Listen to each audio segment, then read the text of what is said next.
The sun was just beginning to peek over the horizon in Lagos, but Ada's room was already bright. Everywhere you looked, there was luxury. Expensive lace fabrics, the kind they call sample materials, were draped over the chairs. 3 different pairs of designer shoes were lined up on the rug, their crystals catching the morning light. Ada sat in front of her vanity mirror, staring at her reflection. She wasn't looking at her beauty, though she was a very beautiful woman. She was looking at the heavy gold necklace she had just taken out of a velvet box. "This is it," she whispered to herself. "Just one more day, and I am gone." A sharp knock on the door made her jump. She quickly shoved the gold back into its box and covered it with a silk scarf. "Ada! Ada, you still asleep?" It was her mother, Mama Nkechi. The older woman pushed the door open, her face beaming with a mixture of pride and exhaustion. She was already tired in her first wrapper of the day, a cheap encore compared to the riches in the room. "Mama, I'm awake," Ada said, forcing a smile. "I'm just, nervous. It's my wedding day." Mama Nkechi walked over and placed her hands on Ada's shoulders. "Nni, don't be nervous. Chief Emeka is a good man. God has really blessed us through him. Do you know how many girls in this village, even in this Lagos, were praying for Chief to look their way? But he chose you. He's spending millions on this wedding today." "Millions?" Ada looked away. "I know, Mama. He's very generous." "Generous? That's an understatement." Mama laughed, clapping her hands. "Look at this house he rented for us to stay in for the wedding. Look at the cars parked outside. My daughter, you have reached. Poverty has finally forgotten our name." Ada's phone buzzed on the table. She glanced at the screen. A message from Kolu. Her heart skipped a beat. "Everything is ready. The car will be waiting at the back of the reception hall by 9 p.m. Make sure you have the bag with the jewelry and the cash Chief gave you for the vendors. Don't look back." Ada quickly turned the phone face down. "Who is that?" Mama Nkechi asked, her eyes narrowing slightly. "Is it Chief?" "No, Mama. It's just the makeup artist. She says she's downstairs," Ada lied smoothly. "Okay, let her come up. I need to go check on your Auntie Ifeoma. That woman has been praying since 3 a.m. She says she has a heavy spirit about today. I told her it's just excitement, but you know how she is." As soon as Mama left, Ada let out a long breath. She felt a pound of guilt, but she pushed it down.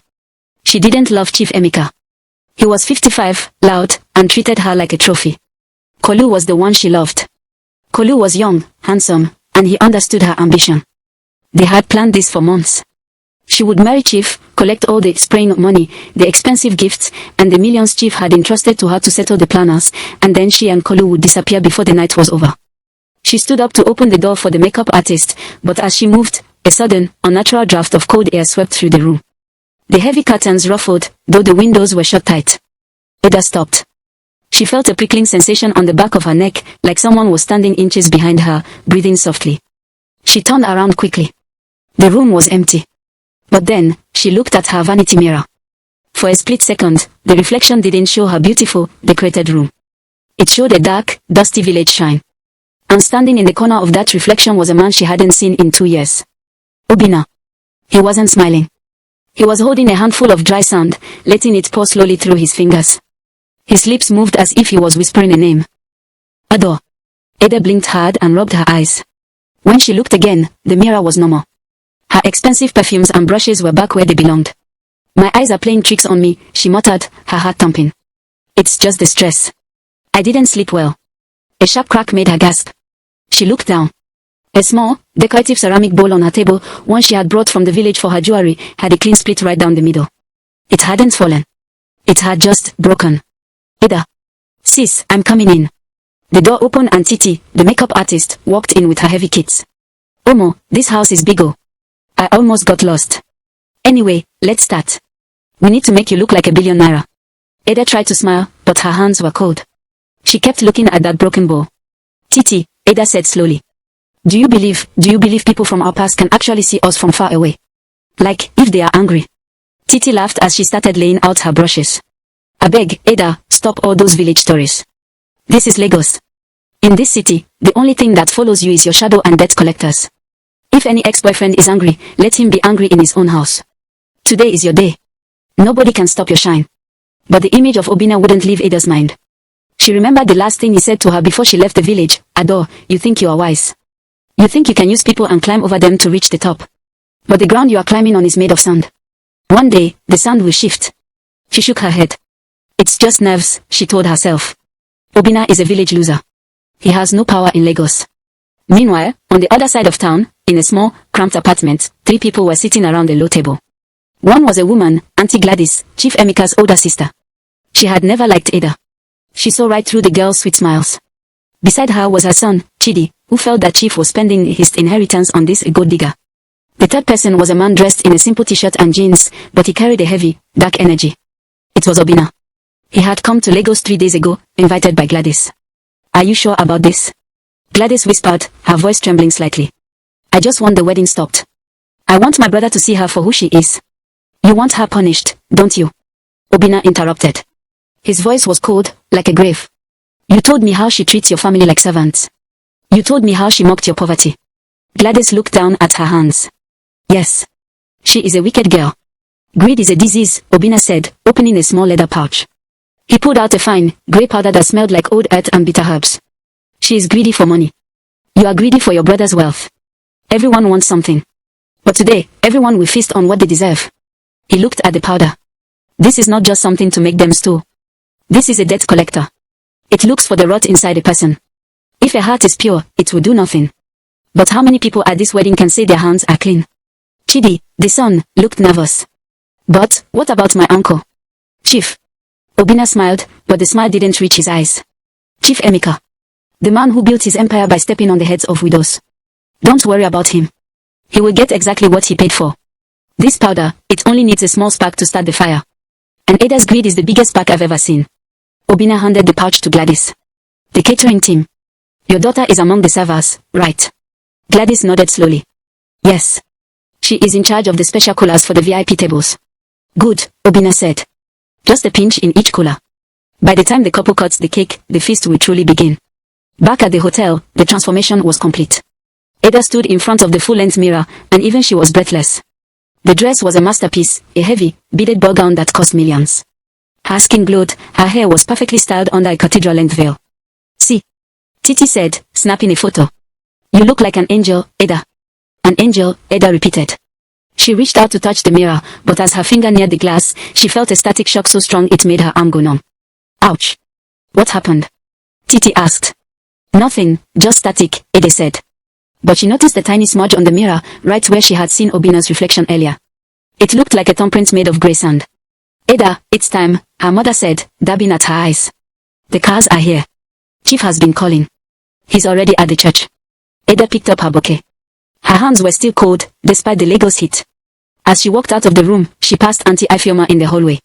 The older woman was holding a Bible to her chest, her eyes closed, whispering intensely. As Ada passed, Ifeoma opened her eyes. They were piercing, looking straight through the lace and the makeup. Adore, Ifeoma called out.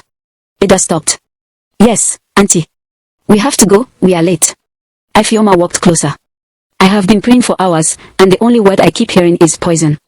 Ada, I don't mean food. I mean the spirit of this wedding. There is something rotten under all this gold. If you have any secret, if you have any bad plan, confess it now.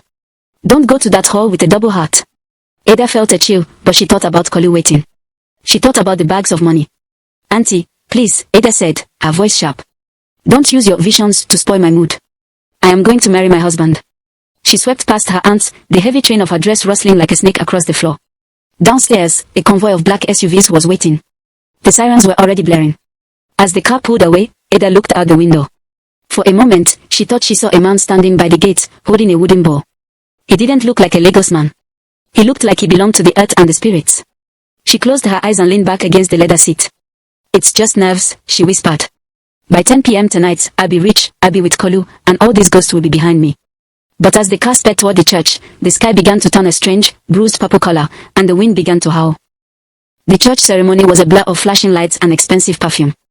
Chief Emeka was sweating in his heavy brocade suit, his face beaming with the kind of pride a man has when he finally buys the most expensive prize in the market. He kept squeezing Ada's hand, his palms damp and hot. You look beautiful, my wife, he whispered as they stood before the altar. I have a special surprise for you at the reception. A brand new SUV is parked right in front of the hall. It's for you. Ada smiled, but it was a practiced, plastic smile. A new SUV, she thought. Kolu will know how to sell that quickly once we cross the border. Across the aisle, Auntie Gladys was watching them. She wasn't smiling at all.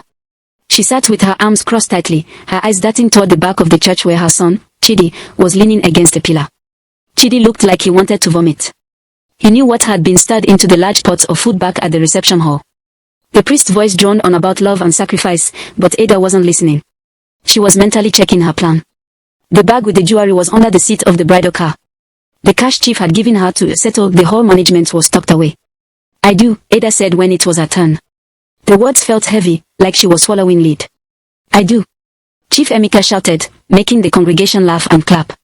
As they walked out of the church, the celebration was at its peak. Traditional dancers from Chief's village were jumping, their bells jingling, and the drums were beating a rhythm that seemed to vibrate in Ada's very bones. But as Ada stepped onto the church stairs, she saw a woman standing by the gate. It was a beggar woman, her clothes torn, her eyes cloudy with cataracts. The woman wasn't holding out a bowl for money.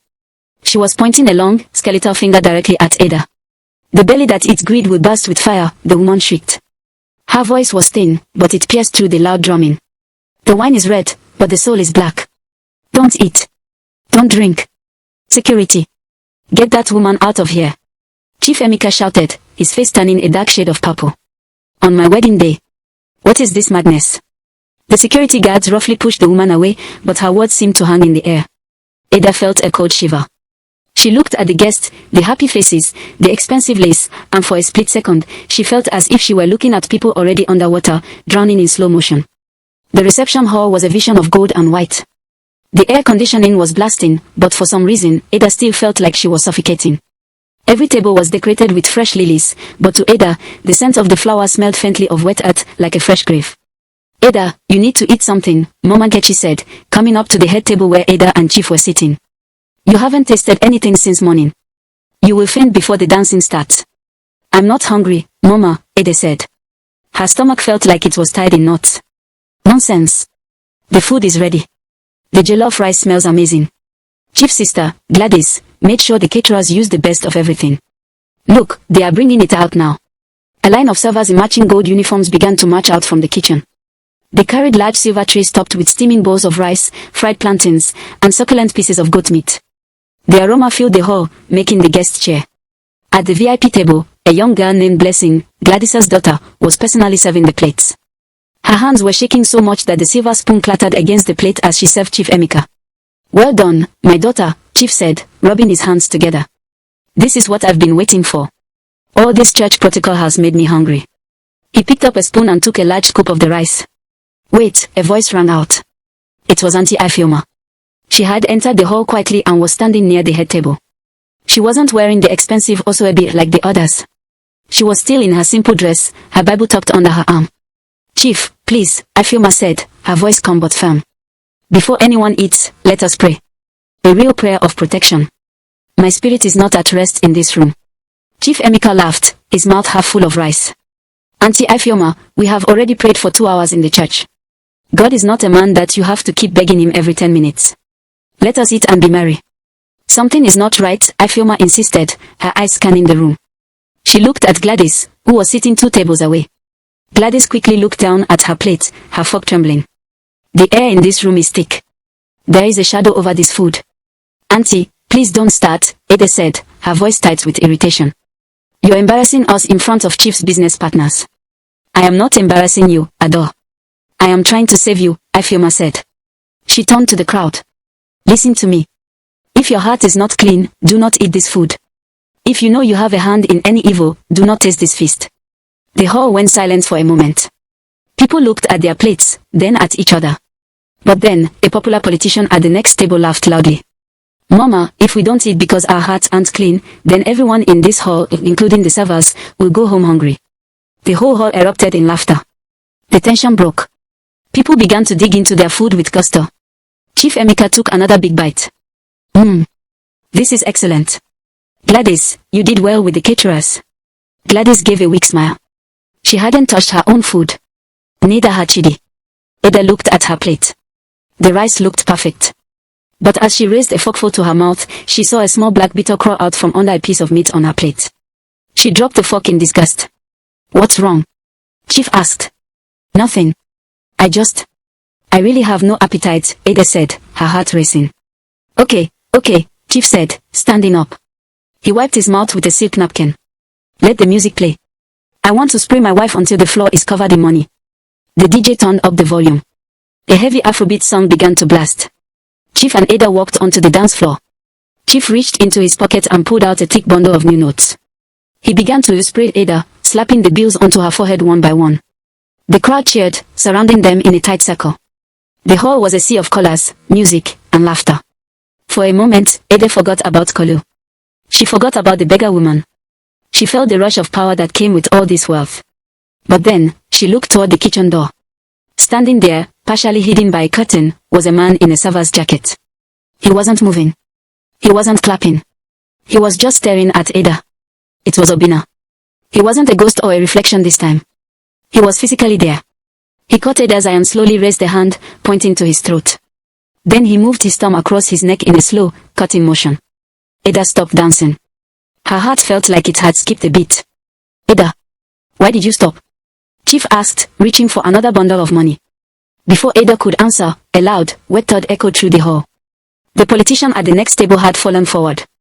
His head hit his plate of rice with a sickening crunch. Senator, someone yelled. He's choked on something. Help him. But before anyone could move, another person, a woman in a bright yellow head tie, suddenly let out a choke scream. She clutched her stomach, her eyes rolling back until only the whites were showing. She began to vibrate, a violent convulsion that threw her off her chair. What is happening? Mama Nkechi cried out, standing up. Then it started happening everywhere. A man at the back of the hall began to cough, a deep, hacking sound. He covered his mouth, and when he pulled his hand away, his palm was filled with thick, black blood. He looked at it in horror before his knees gave way. The music was still playing, a song about joy and long life, but it was being drowned out by the sounds of people choking and chairs crashing to the floor. Chief Emeka stopped spraying money. He clutched his own stomach. His face, which had been red from excitement, was now turning a sickly, ashy grey. Ada. He gasped. My stomach, it's like someone poured acid. He tried to take a step toward her, but his legs failed him. He fell to his knees, his hands clawing at the naira notes that were scattered all over the floor. Chief. Ada screamed, reaching out for him. But as she moved, a sharp, burning pain erupted in her own gut. She hadn't eaten the food, but she had been sipping the expensive champagne, the bottles that had been opened specifically for the VIP table. She looked around the hall. It was a scene from a nightmare. People were crawling on the floor, some bleeding from their eyes, others vomiting a dark, foul-smelling substance. The screams were no longer joyful, they were the sounds of people facing a sudden, terrifying death. The food, someone screamed from the back. It's the food. We are all dead. Panic erupted. Those who hadn't yet felt the effects tried to rush for the doors, but the exits were jammed with bodies. In the middle of the chaos, Auntie Ifeoma stood perfectly still. She began to pray, her voice rising like a trumpet above the screams. Every hand that has dipped into the pot of darkness, be revealed. Every curse that has been sent to this gathering, return to your sender. Suddenly, Gladys let out a scream that was louder than all the others. She wasn't choking, but she was pointing at the kitchen door where Obinna had been standing.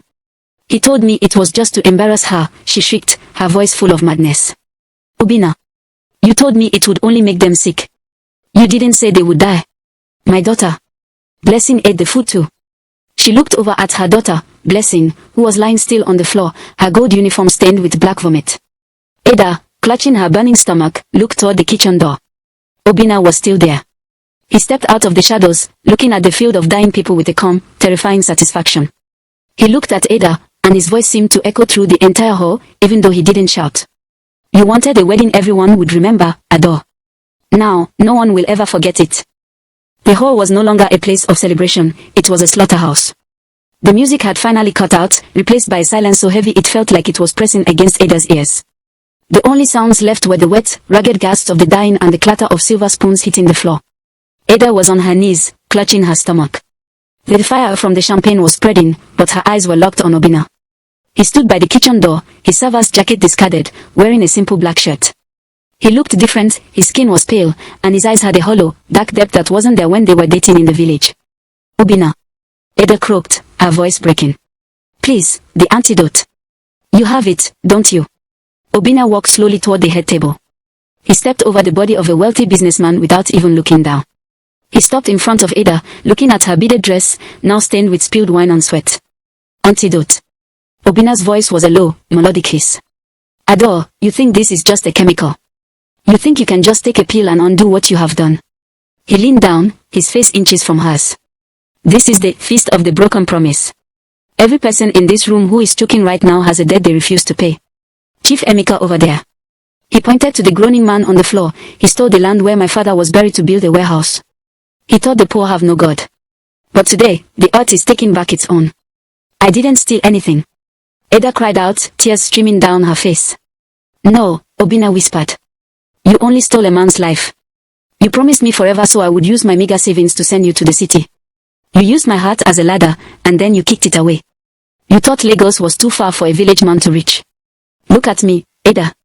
I am here. Suddenly, a hand grabbed Obina's ankle. It was Chief Emeka.